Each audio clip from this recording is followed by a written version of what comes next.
ओम नमो भगवते वासुदेवाय नमः। जय श्री कृष्ण। पूर्णमासी की आप सभी को हार्दिक शुभकामनाएं। पूर्णमासी की व्रत कथा के अनुसार द्वापर युग में एक समय की बात है कि यशोदा जी ने श्री कृष्ण से कहा, हे कृष्ण, तुम सारे संसार के उत्पन्न करता, पोषक तथा उसके संहार करता हो। आज कोई ऐसा व्रत मुझसे कहो जिसके करने से मृत्यु लोक में स्त्रियों का विधवा होने का भय ना रहे तथा यह व्रत सभी मनुष्यों की मनोकामनाओं को पूर्ण करने वाला हो। श्री कृष्ण कहने लगे, हे माता, तुमने अति सुंदर प्रश्न किया है।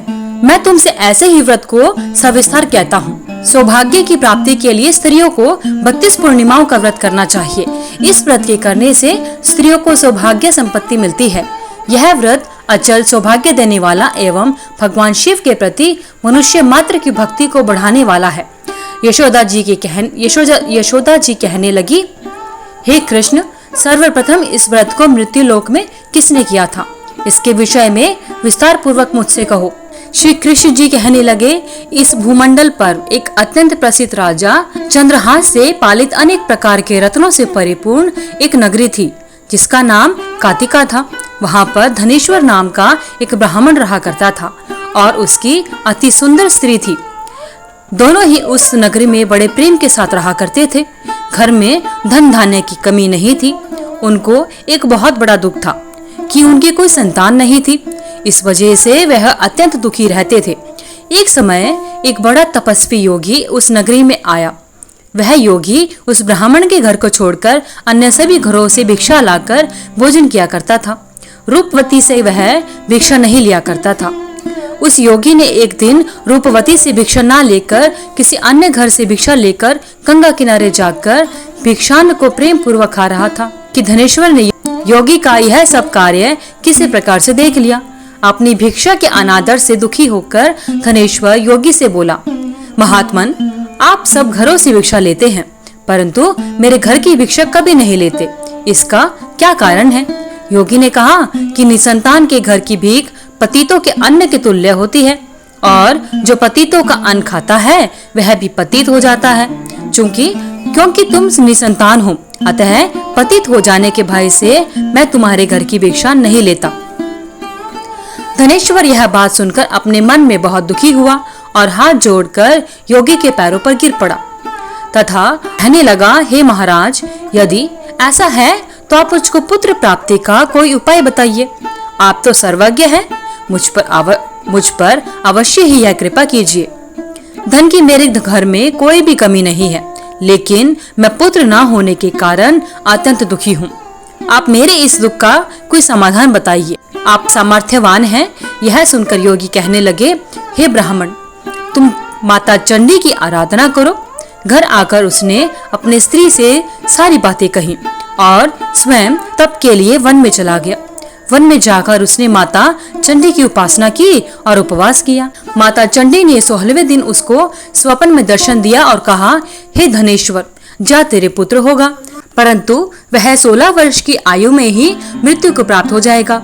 यदि तुम दोनों स्त्री पुरुष 32 पूर्णिमाओं का व्रत विधि पूर्वक करोगे तो वह दीर्घायु हो जाएगा। जितनी तुम्हारी सामर्थ्य हो, आटे के दिए बनाकर भगवान शिव जी का पूजन करना। परंतु पूर्णमासी को प्रातःकाल होने पर इस स्थान के समीप ही तुम्हें एक आम का वृक्ष दिखाई देगा।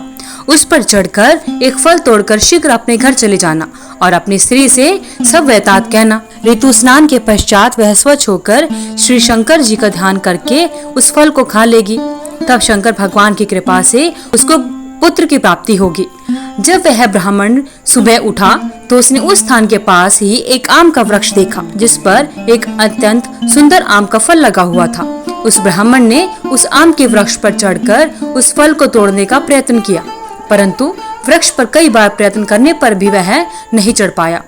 तब तो उस ब्राह्मण को बहुत चिंता हुई और विघ्न विनाशक श्री गणेश जी की वंदना करने लगा।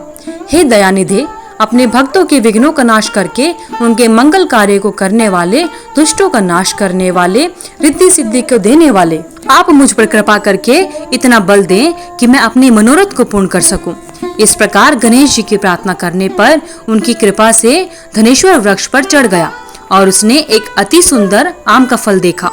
उसने विचार किया कि जो वरदान से फल मिला है वह यह है और कोई फल दिखाई नहीं देता। उस धनेश्वर ब्राह्मण ने जल्दी से उस फल को तोड़कर अपनी स्त्री को लाकर दिया और उसकी स्त्री ने अपने पति के कहे अनुसार उस फल को खा लिया और वह गर्भवती हो गई। देवी जी की असीम कृपा से उसे एक अत्यंत सुंदर पुत्र उत्पन्न हुआ, जिसका नाम उन्होंने देवीदास रखा। माता पिता के हर्ष और शोक के साथ वह बालक शुक्ल पक्ष के चंद्रमा की तरह अपने पिता के घर में बढ़ने लगा। भवानी की कृपा से वह बालक बहुत ही सुंदर, सुशील और विद्या में बहुत ही निपुण हो गया। दुर्गा जी की आज्ञा के अनुसार उसकी माता ने 32 पूर्णमासी का व्रत रखना शुरू किया, जिससे उसका पुत्र बड़ी आयु वाला हो जाए। 16वां वर्ष लगते ही देवीदास के माता पिता को बहुत चिंता हो गई कि कहीं उनके पुत्र इस वर्ष मृत्यु न हो जाए। इसलिए उन्होंने अपने मन में विचार किया कि यदि यह दुर्घटना उनके सामने हो गई तो वे कैसे सहन करेंगे। इसलिए उन्होंने देवीदास के मामा को बुलाया और कहा कि हमारी इच्छा है कि देवीदास 1 वर्ष तक काशी में जाकर विद्या प्राप्त करे और उसको अकेला भी नहीं छोड़ना चाहिए। इसलिए साथ में तुम चले जाओ और 1 वर्ष के पश्चात इसको वापस लौटा लाना। सब प्रबंध करके उसके माता पिता ने काशी जाने के लिए देवीदास को एक घोड़े पर बैठाकर उसके मामा के साथ रवाना कर दिया, किंतु यह बात उसके मामा या किसी और को नहीं कही। धनेश्वर ने पत्नी के साथ पुत्र की मंगल कामना तथा दीर्घायु के लिए भगवती दुर्गा की आराधना और पूर्णमासियों का व्रत करना आरंभ कर दिया। इस प्रकार बराबर 32 पूर्णमासी का व्रत पूरा हुआ। कुछ समय के पश्चात एक दिन वह दोनों मामा और भांजा मार्ग में रात्रि बिताने के लिए किसी गांव में ठहरे हुए थे। उस दिन उस गांव की एक ब्राह्मण की अत्यंत सुंदर, सुशील और विदुषी तथा गुणवती कन्या का विवाह होने वाला था। जिस धर्मशाला के अंदर वर और उसकी बारात ठहरी हुई थी, उसी धर्मशाला में देवीदास और उसके मामा भी ठहरे हुए थे। संयोगवश कन्या को तेल चढ़ाकर मंडप का कृत्य किया गया तो लगन के समय वर को धनुर्वात हो गया और वर के पिता ने अपने कुटुंबियों, अपने परिवार वालों से परामर्श करके निश्चय किया, यह देवीदास मेरे पुत्र जैसा ही है, मैं इसके साथ ही लग्न करा दूं और बाद में विवाह के अन्य कार्य मेरे लड़के के साथ हो जाएंगे। ऐसा सोचकर देवीदास के मामा से जाकर बोला कि तुम थोड़ी देर के लिए अपने भांजे को हमें दे दो, जिससे विवाह के लगन का सब कृत्य सुचारू रूप से हो सके। तब उसका मामा कहने लगा, वो भी कन्यादान के समय वर को मिले वह सब इसको दे दिया जाए तो मेरा भांजा इस बारात का दूल्हा बन जाएगा। यह बात वर के पिता ने स्वीकार कर ली, पर उसने अपना भांजा वर पन्ने को भेज दिया और उसके साथ सब विवाह कार्य रात्रि में विधि पूर्वक संपन्न हो गया। पत्नी के साथ वह भोजन न कर सका और अपने मन में सोचने लगा कि ना जाने यह किसकी स्त्री होगी। वह एकांत में सोचता रहा और उसकी आंखों में आंसू भी आ गए। तब वधू ने पूछा कि क्या बात है, आप इतने उदासीन व दुखी क्यों हैं? तब उसने सब बातें जो वर के पिता व उसके मामा में हुई थी उसको बता दी। तब कन्या कहने लगी कि यह ब्रह्म विवाह के विपरीत कैसे हो सकता है। देव, ब्राह्मण और अग्नि के सामने मैंने आपको ही पति बनाया है, इसलिए आप ही मेरे पति हैं। मैं आपकी ही पत्नी रहूंगी, किसी अन्य की कभी नहीं बनूंगी। तब देवीदास ने कहा, ऐसा मत करो, क्योंकि मेरी आयु बहुत छोटी है। परंतु वह दृढ़ विचार वाली थी, बोली कि जो आपकी गति होगी वही मेरी गति होगी। हे स्वामी, आप उठिए और भोजन करिए, आप निश्चय ही भूखे होंगे। इसके बाद देवीदास और उसके पत्नी दोनों ने भोजन किया तथा शेष रात्रि वे सोते रहे। इसके बाद देवीदास और उसकी पत्नी ने भोजन किया। प्रातःकाल देवीदास ने अपनी पत्नी को 3 नगों से जड़ी हुई एक अंगूठी दी, एक रुमाल दिया और बोला, हे प्रिय, इसे ले लो और संकेत समझकर स्थिर चित हो जाओ। मेरा मरण और जीवन जानने के लिए एक पुष्प वाटिका बना लो, उसमें सुगंध वाली एक नव मल्लिका लगा दो, उसको प्रतिदिन जल से सींचा करो और आनंद के साथ खेलो कूदो तथा उत्सव मनाओ। जिस समय और जिस दिन मेरा प्राणांत होगा ये फूल सूख जाएंगे और जब ये फिर से हरे हो जाएं तो जान लेना कि मैं जीवित हूँ। यह बात निश्चित करके समझ लेना, इसमें कोई संशय नहीं है। यह समझाकर वह चला गया। प्रातःकाल होते ही वहाँ पर गाजे बाजे बजने लगे और जिस समय विवाह के कार्य समाप्त करने के लिए वर तथा बराती मंडप में आए तो कन्या ने वर को भली प्रकार से देखा और अपने पिता से कहा कि यह मेरा पति नहीं है। मेरा पति वही है जिसके साथ मैं रात्रि में साथ थी, जिसके साथ मैं कल थी। इसके साथ मेरा विवाह नहीं हुआ है। यदि यह वही है तो बताइए कि मैंने इसको क्या दिया, और कन्यादान के समय जो मैंने विभूषण दिए थे वह दिखाए, तथा रात में मैंने क्या गुप्त बातें कही थी वह सब सुनाए, सब कुछ मुझे बताए। पिता ने उसके कथन के अनुसार वर को बुलवाया। कन्या की यह सब बातें सुनकर वह कहने लगा कि मैं कुछ नहीं जानता। इसके पश्चात लज्जित होकर वह वहां से चला जाता है तथा सारी बारात भी अपमानित होकर वहां से वापस लौट गई। भगवान श्री कृष्ण कहने लगे, हे माता, इस प्रकार देवीदास काशी विद्या प्राप्त करने के लिए चला गया। जब कुछ समय बीत गया तो काल से प्रेरित होकर एक सर्प रात्रि के समय उसको डसने के लिए वहां पर आया।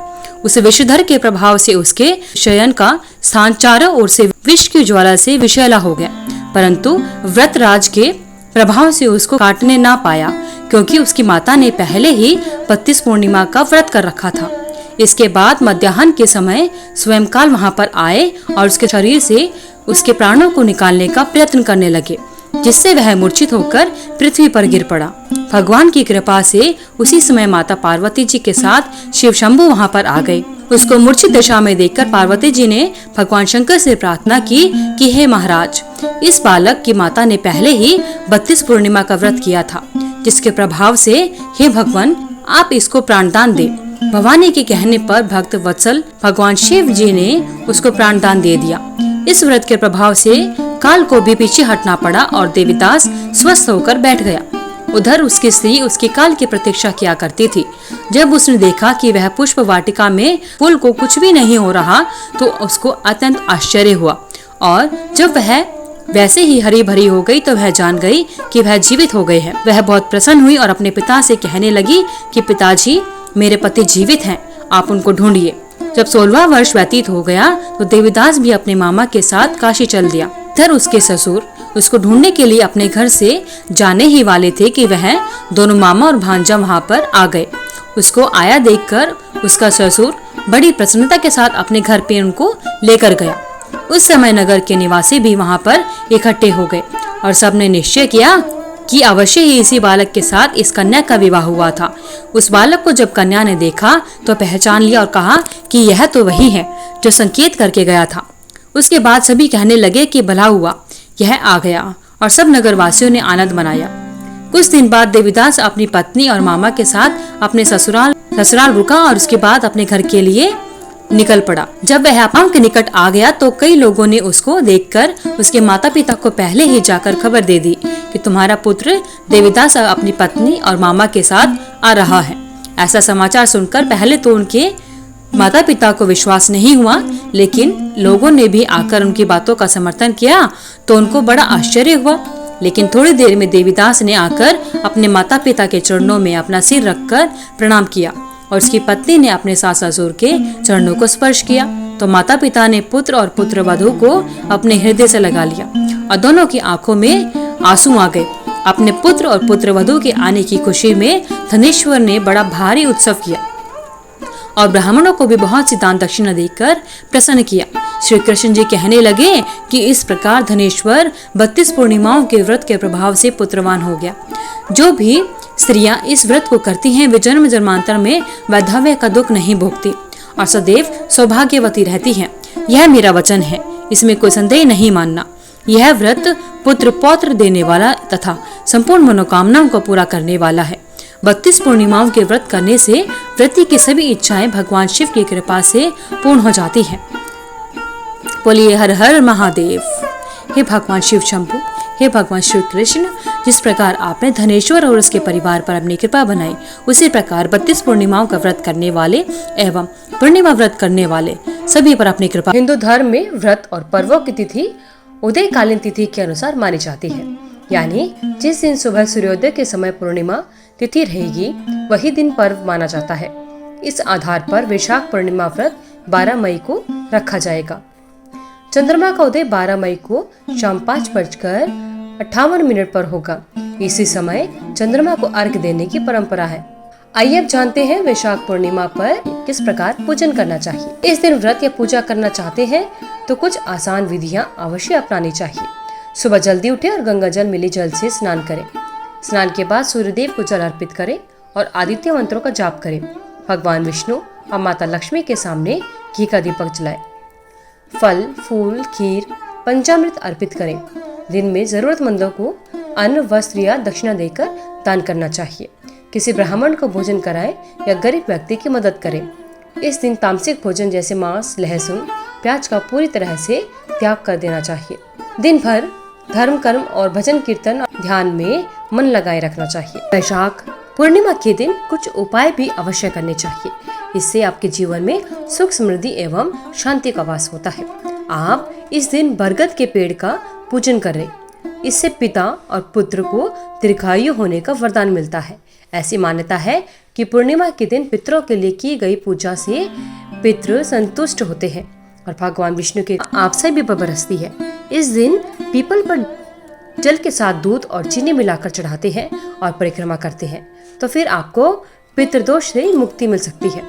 इस दिन पीपल के पेड़ की पूजा करने से सुख, समृद्धि का वास होता है। इस दिन पीपल के पेड़ के नीचे पूजा की जाती है।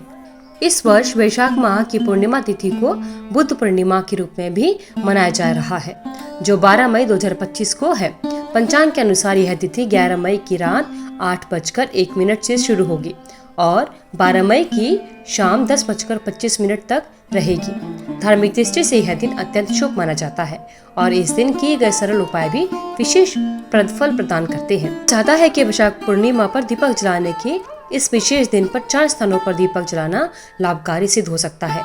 ऐसा करने से न केवल इच्छाएं पूरी होती हैं, बल्कि आर्थिक संकट और कर्ज से भी मुक्ति मिलने की संभावना होती है। जैसे कि मुख्य द्वार, पूर्णिमा के दिन मुख्य दरवाजे पर दीपक जलाने से घर में प्रवेश करने वाली नकारात्मक शक्तियां दूर हो जाती हैं और सकारात्मक ऊर्जा का संचार होता है। इस दिन तुलसी के पास भी दीपक अवश्य जलाना चाहिए।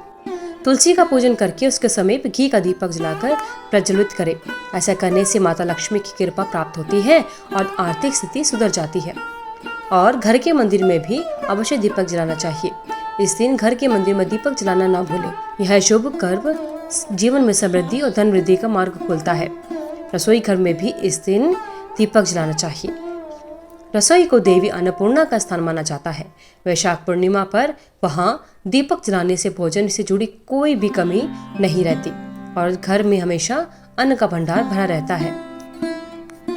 धन्यवाद। अगर आपको वीडियो में दी हुई जानकारी अच्छी लगी तो वीडियो को लाइक करें, शेयर करें, चैनल को सब्सक्राइब करके बेल आइकन को जरूर प्रेस करें ताकि आगे आने वाली सभी वीडियोस की नोटिफिकेशन आप तक समय से पहुंचते रहे। आपका दिन शुभ एवं मंगलमय हो। भगवान श्री हरे विष्णु और माता लक्ष्मी की आप सभी पर और आपके परिवार पर सदैव कृपा बनी रहे।